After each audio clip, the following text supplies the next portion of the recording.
The next step in the pattern after casting on for a raglan sweater is then purling one row. It's really up to you if you want to place the stitch markers as you go during this purl row, or if you want to do it afterwards. I am going to show you how to do it afterwards just for simplicity. So the next step is purling. We all have different purling techniques all over the world. I'm using what my grandma taught me, which I think in America is called the Norwegian purl. So if you purl a different way, don't worry.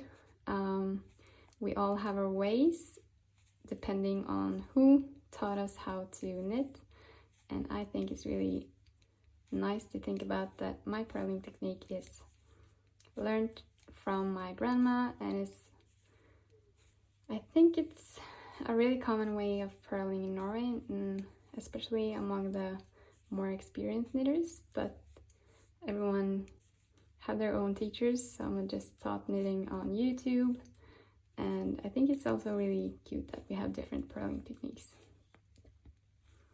So, almost done purling. I also use half a needle size larger when I'm knitting back and forth, because when I purl I tend to tighten it really well, and that's just how my hands work. I'll try to unlearn it, but I've really given up, so now I'm just using 2 different needle sizes to get the same tension on my knit and purl rows. Anyways,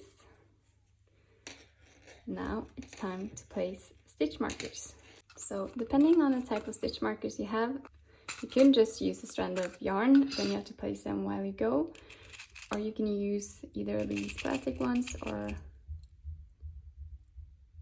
metal ones that can be open and closed. Those are really convenient. You need 8 stitch markers, 2, 4, 6, 7, 8. And I'm just going to open them all like this. And now the pattern states how to go about to divide your stitches into the different parts of the sweater. So if I place my knitting like this with the right side facing up, this will be the back piece and the back neck. This will be for each shoulder, left shoulder and right shoulder, which is going to make up the sleeve. And this is going to be the front yoke, and you're going to increase on both sides here for shaping the neckline, and then casting on in front of the neck afterwards. So this is really left front yoke, left shoulder, back piece, right shoulder and right front piece. But anyways, you'll get the hang of it later, I think, when the sweater is more further along. So placing the stitch markers, you usually have 2 stitches for the left front piece. So this is going to be my 2 first stitches. Placing a stitch marker here.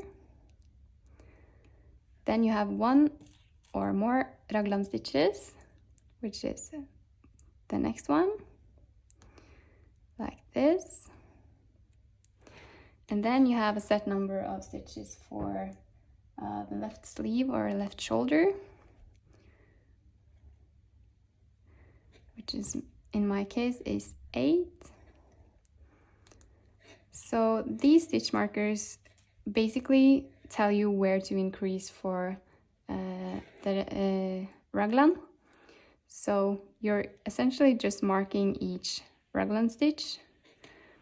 So I have the left front piece, a raglan stitch, left shoulder or a left sleeve, 1 raglan stitch, and then the back piece.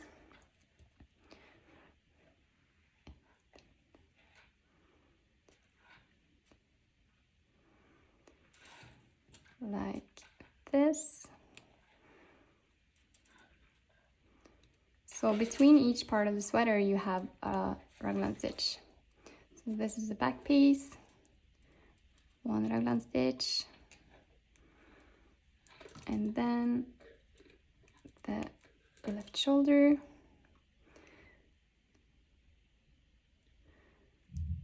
like this, and the last marker is going to mark where the right front piece begins by the next raglan stitch. So from the right side it now looks like, let's see, this. You have 8 markers placed on each of the 4 raglan stitches, which separates the left front yoke, left sleeve or shoulder, back piece, right sleeve or shoulder, and right front piece. So now for the first few rows you're going to both increase for the raglan and shaping the neckline. I will show you how in the next video.